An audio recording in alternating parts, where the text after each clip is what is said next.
Hello friends, எந்த ஒரு விஷயத்துலையுமே நம்மளுக்கு பற்று இருக்கலாம், பட் அது வெறியா மாறிடக்கூடாது. இன்னைக்கு சட்டசபை நிகழ்வில் நடந்த ஒரு நிகழ்வை என்னோட கருத்தில் நான் சொல்கிறேன். தமிழ் தாய் வாழ்த்துக்கு தனி தீர்மானம் போட்டிருக்காங்க. இனிமேல் நடக்கக்கூடிய அரசு விழா, பொது விழா, கல்லூரி விழா, சட்டசபை, இந்த மாதிரி எந்த விழாவாக இருந்தாலும் முதல்ல தமிழ் தாய் வாழ்த்து பாடணும் அப்படின்றதுக்காக ஒரு தனி தீர்மானம் கொண்டு வந்திருக்காங்க. அது மிகவும் வரவேற்கக்கூடியது. சட்டசபையில் இன்னைக்கு திமுகவை சேர்ந்த எம்எல்ஏ ஒருத்தர் நம்ம பட்ஜெட் தாக்கல் பண்ணையில் ஃபினான்ஸ் மினிஸ்டர் பேசின தமிழ் அதை பற்றி கிரிட்டிசைஸ் பண்ணியிருந்தாங்க. அதுக்கு ஃபினான்ஸ் மினிஸ்டர் மரிய வில்சன் உடனே ரெஸ்பாண்ட் பண்ணியிருந்தார். என்னுடைய மொழி சார்ந்து அவர் கொஞ்சம் சென்சிட்டிவாக இமோஷனலாக தான் பதில் சொல்லியிருந்தார். என்னுடைய மொழி வட்டாரம் சார்ந்து இருந்ததை பற்றி அவர் பேசியிருந்தார். உடனே அதுக்கு ஏவா வேலு இது விளையாட்டாக கேட்ட கேள்வி தான், அதை ஒன்றும் பெருசாக எடுத்துக்கிற வேண்டியது. ஒவ்வொரு வட்டாரத்தில் ஒவ்வொரு வழக்கு இருக்கும். சில பேர் வீடுன்னுவாங்க, சில பகுதிகள் அதை ஊடு அப்படி சொல்லுவாங்க. இன்னொன்று 82, 83, 87, 87, அந்த மாதிரிலாம் சொல்லுவாங்க. இது ஒரு பெரிய விஷயம் கிடையாது, இதை ரொம்ப சீரியஸாக எடுத்துக்கிற வேணாம் அப்படின்ற மாதிரி சொல்லியிருப்பார். அதற்கு பிறகு பேசின சபாநாயகர் சொல்லியிருப்பார், நம்ம சட்டசபையில் இருமொழி கொள்கை, தமிழ் அல்லது ஆங்கிலம் ரெண்டுலையுமே பிரசனம் பண்ணலாம் அப்படின்னு சொல்லிட்டு அழகான ஒரு உதாரணம் சொல்லியிருந்தார். இங்கே ஜெயலலிதா அம்மையார் முதல்வராக இருக்கையில் எதிரில் இருக்கக்கூடிய ஒருத்தவர் தெலுங்குல பேசலாமான்னு கேட்டிருப்பார். தெலுங்குலே அம்மாவும் பேச சொல்லியிருப்பாங்க. அதற்கு தெலுங்குலே இவங்களும் பதில் சொல்லியிருப்பாங்க. ஸோ இதில் நம்ம புரிஞ்சுக்கிற வேண்டியது என்னன்னா, இதே சட்டசபையில் இருமொழி கொள்கை, தமிழ் ஆங்கிலம் கலந்து இன்னொரு மொழியிலையும் பேசலாம் அப்படின்ற பெருந்தன்மையோடு அந்த சட்டசபை நடந்திருக்கு. அதே சமயம் நம்ம தமிழுக்கான முக்கியத்துவம் கொடுக்கணும் அப்படின்ற அளவுலையும் நடந்தது. அப்படின்றது பார்க்கவே ரொம்ப அழகாக இருந்தது. இதே மாதிரி இந்த விஷயத்தை அணுகுன மாதிரியே எப்பயுமே தமிழ் மொழி சார்ந்தோ இல்லை மற்ற மொழிகள் சார்ந்தோ ஏதாவது ப்ராப்ளம் வரையிலும் மெச்சூர்டாக நம்ம அதை ஹேண்டில் பண்ணுவோம் நம்புகிறேன். பிகாஸ் மொழி மேலே பற்று இருக்கலாம், அது வெறியாக மாறிடக்கூடாது. ஃபார் அன் எக்ஸாம்பிள், எல்லாருக்குமே அவங்க தாய் மேலே பாசம் இருக்கும். நம்ம தாய் மேலே இருக்கக்கூடிய பாசத்தில் மற்றொரு தாயை நம்ம குறைவாக பேச வேண்டியதில்லை. ஏன்னா அவர்களுக்கு அவர்கள் தாய் உயர்ந்தவர்கள் தான். இது தாய் மொழி அப்படின்றத தாண்டி இந்தியாவுக்காக இருக்கலாம், தான் கும்பிடக்கூடிய கடவுள் அந்தந்த மதங்களுக்காக இருக்கலாம், பிடிச்ச விளையாட்டு வீரராக இருக்கலாம், இல்லை ஒரு தலைவராக இருக்கலாம். அவர்கள் மேலே பற்று இருக்க வரைக்கும் ஓகே, வெறியாக மாறிடக்கூடாது. இவர்கள் மேலே இருக்கக்கூடிய அந்த பாசத்திற்காக மற்றவங்களை குறைவாக பேசுகிறதோ இல்லை ரொம்ப கீழ்த்தரமாக பேசுகிறதோ அந்த மாதிரி இல்லாமல் இருந்தாலே இந்த பிரச்சனையும் இல்லாமல் ரொம்ப ஸ்மூத்தாக இருக்கும். இது தவிர்த்து இன்னைக்கு சட்டசபையில் நடந்த நிகழ்வுகளை இந்த வீடியோவில் பார்க்கலாம். வாங்க வீடியோக்குள்ளே போகலாம்.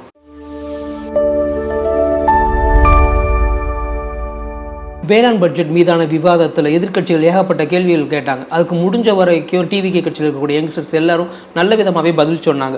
இன்றைக்கி நடந்த விவாதத்தில் அதிகமாக கரும்பு விவசாயம் பற்றி நிறையா கேள்விகள் கேட்கப்பட்டன. அதில் எதிர்க்கட்சி திமுக அவர்கள் சொல்லக்கூடியது என்னென்னா, கரும்பு விவசாயத்திற்கு உகந்த இடமாக தமிழ்நாடு இப்போ கிடையாது. இங்கே இருக்கக்கூடிய மண்வளம் ஆகட்டும், இந்த ஜியாகிரபிக்கல் லொக்கேஷன் ஆகட்டும், அதே மாதிரி அதுக்கு கிடைக்கக்கூடிய வருவாயும் கம்மியாக இருக்குன்றதுனால அதனுடைய விவசாய அளவு கம்மியாகிக்கிட்டே வருது அப்படின்ற மாதிரி சொல்லியிருந்தாங்க. அதோடு சேர்த்து இந்தியாவில் இன்றைக்கி மகாராஷ்டிரா தான் நம்பர் 1ல் இருக்குது கரும்பு விவசாயத்தில் அப்படின்ற மாதிரி சொல்லியிருந்தாங்க. அதற்கு உடனே டிவிகே கட்சியிலேருந்து ஆதவ் அர்ஜுனா அதற்கு அது மட்டும் காரணம் இல்லை, அவங்க ட்ரிப் இரிகேஷன் பண்ணுறாங்க, அந்த கரும்பு விவசாயத்தை என்கரேஜ் பண்ணுறதுக்காக கூட்டுறவு வேளாண்மை, கூட்டுறவு அமைப்புகள்லாம் வச்சு பண்ணிக்கிட்டு இருக்காங்க, அந்த மாதிரி சொன்னாங்க.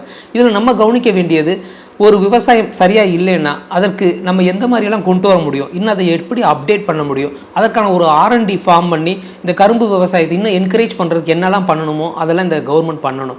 இது கரும்பு விவசாயம்ன்றது எத்தனால் ப்ரொடக்ஷனுக்குமே கரும்பு விவசாயம் ரொம்ப முக்கியமானது. அந்த மாதிரி அதை நோக்கி எல்லாம் இந்த கரும்பு விவசாயத்தை கொண்டு போகணும். அதெல்லாம் இந்த கவர்மெண்ட் பண்ணுவாங்க அப்படின்றத நம்ம நம்புகிறோம். திமுக கட்சியில் நீங்கள் சிறு குறு விவசாயிகளுக்கெல்லாம் மானியம் தரதா சொல்லியிருந்தீங்க. இப்போ இருக்கக்கூடிய பட்ஜெட் சூழ்நிலையில் அதெல்லாம் எங்களுக்கு தர வாய்ப்பு இல்லை அப்படின்றதுனால தான் நாங்கள் கமிட் பண்ணலை அப்படின்ற மாதிரி திமுக சொன்னாங்க. ஏதோ ஒரு விவசாயிகளுக்கு குறைந்த அளவு பணமாவது கொடுத்தோம்னா அது அவர்களுக்கு ரொம்ப உதவியாக இருக்கும். அதை தான் இந்த டிவிகே கவர்மெண்ட் பண்ணுவாங்கன்னு நினைக்கிறேன். 50,000 75,000 அவர்களுக்கு இப்போ இருக்கக்கூடிய பட்ஜெட் சூழ்நிலையில் என்ன பணம் கொடுக்க முடியுமோ அதை கொடுக்கணும். இதில் நம்ம முக்கியமாக கவனிக்க வேண்டியது, இந்த டிவிகே பட்ஜெட்டில் நிறையா திட்டங்களை கண்டினியூ பண்ணுறாங்க, அப்புறம் புதுசாக திட்டங்கள் கொண்டு வந்திருக்காங்க, நிறையா ஃபண்ட் அலாகேட் பண்ணியிருக்காங்க. அப்படின்றத தாண்டி இவங்க மேனிஃபெஸ்டோவில் நிறைய இலவச திட்டங்கள் அறிவிச்சிருந்தாங்க. இப்போ அது எல்லாமே அவங்க என்ன செய்ய வேண்டியது இருக்குது, ஃபுல்ஃபில் பண்ண வேண்டிய நிலைமையில் இருக்காங்க. இது எதுக்காக நடந்தது அப்படின்னா, இது திராவிட கட்சிகள் ஆரம்பிச்சது. இந்த இலவச மோகத்தை, டிவி தரேன், மிக்சி தரேன், கிரைண்டர் தரேன், சைக்கிள் தரேன், இந்த மாதிரி அவர்கள் ஆரம்பித்த ஒவ்வொன்றா மக்கள் என்ன செய்ய ஆரம்பிச்சிட்டாங்க, அடுத்தடுத்து இலவசம், இந்த கவர்மெண்ட்டில் என்ன சொல்கிறாங்க, இந்த கவர்மெண்ட்டில் என்ன சொல்கிறாங்க அப்படின்ற மாதிரியே வந்தாச்சு. அதனோட கண்டினியூஷனாக தான் என்ன செய்கிறாங்க, டிவிகே கட்சி அவங்களும் இலவச திட்டங்களை ஆரம்பிக்கிறாங்க. மகளிருக்கு இலவச பயணம் ஆகட்டும், 2500 கொடுக்கறதாகட்டும். ஆனால் ட்ரூத் என்னன்னா, இந்த தடவை நடந்த எலெக்ஷனில் அதிகமான மக்கள் இலவசத்தை பார்த்து ஓட்டு போடலை. டிஎம்கே வேண்டாம், அடுத்து ஒரு மாற்றம். அதே மாதிரி விஜய் மேலே இருந்த நடந்தக்கூடிய ஒரு ஈர்ப்பு. பட் இது விஜய்க்கே தெரியாது இவ்வளவு சீட்டு ஜெயிப்போமா அப்படின்றது. பட் இப்போ ஜெயிச்சிட்டாங்க. இந்த சூழ்நிலையில் இவங்க இனிமேல் நம்ம இலவசத்துக்கு மேலே கான்சென்ட்ரேட் பண்ணாமல் எந்த மாதிரி திட்டங்கள் கொண்டு வரலாம்? ஏன்னா இப்போ இவங்க அறிவிச்சிருக்க இந்த பட்ஜெட்டில் அரௌண்ட் 45% வந்து வளர்ச்சி திட்டங்களுக்கானது, இன்ஃப்ராஸ்ட்ரக்சர், அந்த முதலீடு இது மாதிரி சார்ந்தது. மீதி ரிமைனிங் இருக்கக்கூடிய அரௌண்ட் 55% வந்து இலவசத்துக்கு இவங்க ஒதுக்கக்கூடிய நிதி. நம்ம தமிழகத்துக்கு மொத்தம் 11 லட்சம் கோடி கடன் இருக்குது. அதில் இன்னும் 1,70,000 கோடி கடன் வாங்க போகிறாங்க.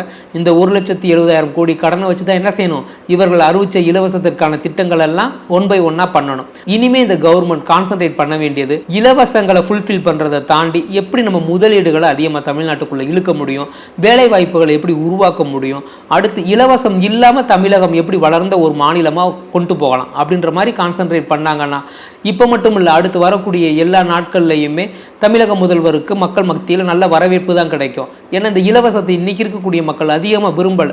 அவர்களுக்கான வாழ்வாதாரம் உயர்வாயிட்டாலே இலவசத்தை யாருமே தேட போறது கிடையாது. அதே மாதிரி இன்னைக்கு நடந்த சட்டசபை நிகழ்வில் அமைச்சர் ரமேஷ் அவர்கள் வந்து அழகா பதில் சொல்லியிருந்தார். விவசாயி மகன் யாரு, கரும்பு தோட்டத்துக்குள்ளேயே கான்கிரீட் போட்டு நடந்த விவசாயி மகன், அந்த மாதிரி அங்கங்க கொஞ்சம் நல்ல ஒரு இன்ட்ரெஸ்டிங்காகவே இருந்தது. அதில் எனக்கு விஜய் சொன்ன ஹூக் ரொம்ப பிடிச்சிருந்தது. தமிழ்னா கெத்து, தமிழ்னா பவர் அப்படின்றார். எல்லா இடங்கள்லையும் யங்ஸ்டர்ஸ் எப்படி ரீச் பண்ண முடியும், இந்த ஜென்சி கிட்ஸ் எப்படி ரீச் பண்ண முடியும் அப்படின்றதுக்கும் அழகா சின்ன சின்னதாக பண்ணியிருந்தாங்க. அமைச்சர் கீர்த்தனா வந்து இந்த சிப்காட் ரிலேட்டடாக கொஞ்சம் பேசினாங்க. சிப்காட்டுக்கு வந்து அதிக அளவில் பணம் ஒதுக்கலை, இல்லை இடங்கள் ஒதுக்கப்பட்டு அது பெருசாக ஆக்டிவேட் ஆகாமல் இன்னும் அப்படியே இருக்குது. மணப்பாறையில் வந்து மின் பகிர்வு மையம் கூட இல்லை, அதை நாங்கள் தான் இப்போ கொண்டு வந்துக்கிட்டு இருக்கோம் அப்படின்ற மாதிரி சொன்னாங்க. அதுக்கு KN நேரு டிஃபெண்ட் பண்ணாங்க. இந்த யங்ஸ்டர்ஸ்க்கு ஒரு நல்ல ஐடியா, நல்ல விஷன் இருக்குது. இதை இவங்க வெறும் பேச்சில் மட்டும் இல்லாமல் செயல்லையும் கொண்டு வந்தாங்கன்னா அடுத்து வரக்கூடிய நாட்களில் இது நல்ல விதமாக மாறும் அப்படின்றத நம்புகிறோம்.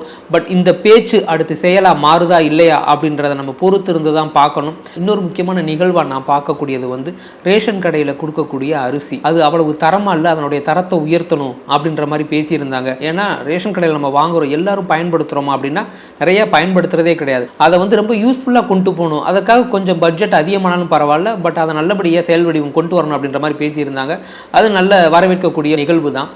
சபாநாயகர் பிரபாகரன் அவர் வந்து இதில் வந்து ஒரு கருத்து சொல்லியிருப்பார்.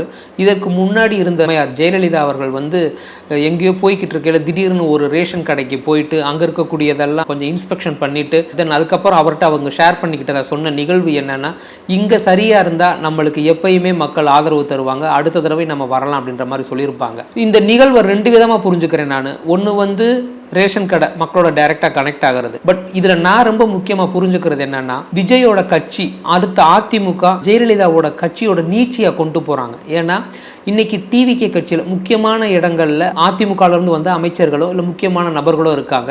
அதில் செங்கோட்டையன் அவர்கள், இன்னொன்று இப்போ சபாநாயகராக இருக்க பிரபாகரன். எல்லா நிகழ்வுகள்லையும் எல்லாருக்கும் ஈக்குவலாக சான்ஸ் தந்து அதை அழகாக கொண்டு போகிறாரு. அதை தவிர்த்து அவர் கொடுக்கக்கூடிய முக்கியமான உதாரணங்கள் எல்லாமே ஜெயலலிதாவை பற்றி இருக்கு. ஸோ இது என்னவாகுது அப்படின்னா, ஏடிஎம்கே கட்சியோட நீட்சியை டிவிகேவை பார்க்க வைக்கிது. இதுவே மற்ற தலைவர்களாக இருந்தால் அடுத்த தடவை இதை அலோவ் பண்ணுவாங்களான்னு தெரியல. நம்மளுடைய சட்டசபையில் எதுக்கு நீங்கள் அவர்களை புகழ்ந்து பேசுகிறீங்க அப்படின்ற மாதிரி சொல்லியிருப்பாங்க. அதற்கான ஸ்பேஸ் விஜய் கொடுக்குறாரு, அதை அழகாக இவர் பேசுகிறாரு. அப்படின்றல ஏடிஎம்கேல இருக்கக்கூடிய மக்களுக்கு என்ன ஆகும், டிவிகே கட்சி மேலே ஒரு கனெக்ட் ஆகும். அடுத்து வரக்கூடிய அடுத்தடுத்து இந்த மாதிரி நிகழ்வுகளை பார்க்கையில் ஆட்டோமேட்டிக்காக டிவிகே கட்சிக்கு இது ஒரு நல்ல மைலேஜ் கிடைக்கும். ஸோ இந்த மாதிரியான சூழ்நிலையில் எடப்பாடி பழனிசாமி அவர்கள் இதை கவனமாக கவனித்து இது எப்படி அவர் தன்னை ஒரு எதிர்கட்சியை ப்ரூவ் பண்ண போறார் அப்படின்றது தெரியல. பிகாஸ் டிவிகே வெஸ் டிஎம்கே அப்படியே போயிருச்சுன்னா ஏடிஎம்கே என்னவாக போகும் தெரியல. ஏற்கனவே அங்கே இருக்கக்கூடிய நிறைய அமைச்சர்கள், முக்கியமான நபர்கள் எல்லாருமே டிவிகே கட்சிக்கு வந்துட்டாங்க. இனி அடுத்து ஏடிஎம்கே என்ன ஆகும், எடப்பாடி பழனிசாமி அந்த கட்சியை எப்படி திரும்ப மீட்டெடுத்து கொண்டு வர போறாரு அப்படின்றதெல்லாம் மிகப்பெரிய கேள்விதான். ஸோ இது மட்டும் இல்லாமல் அடுத்த அரசியலில் நடக்கக்கூடிய மாற்றங்கள், இல்லை இங்கே இருக்கக்கூடிய முக்கியமான நிகழ்வுகள், இது எல்லாமே நான் உங்களோட ஷேர் பண்ணிக்கிறேன். தேங்க்யூ.